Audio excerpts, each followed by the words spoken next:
Gérard Larcher a affirmé qu'il ne souhaite ni suspension ni abrogation de la réforme des retraites de 2023.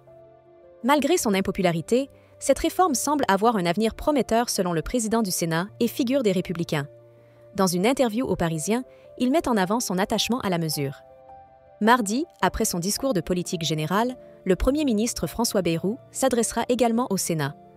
Gérard Larcher se dit attentif à cette déclaration. Il attend des annonces concernant le budget. Il évoque le besoin d'une ligne directrice et d'engagement ferme. L'objectif serait de réduire à la fois le déficit et la dépense publique de manière concrète, notamment en réformant les agences de l'État. Larcher insiste sur le fait qu'aucune nouvelle fiscalité ne doit être imposée en dehors des points déjà débattus au Sénat. Cela inclut la surtaxe sur les grandes entreprises et la taxation des plus hauts revenus. Concernant l'impact de l'abrogation de la réforme des retraites, il estime le coût à 3,4 milliards d'euros en 2025 et 16 milliards en 2032. Gérard Larcher aborde également d'autres thèmes politiques tels que l'immigration et la sécurité. Connu pour son soutien aux positions de Bruno Retailleau, il parle de la laïcité. Il soutient la nécessité d'interdire le voile pour les accompagnatrices de sorties scolaires en affirmant que les principes de neutralité doivent rester constants.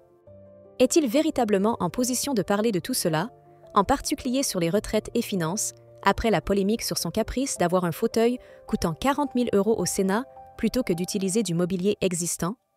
N'oubliez pas de vous abonner à ActuVibe TV pour rester informé et participer à la discussion en laissant un commentaire.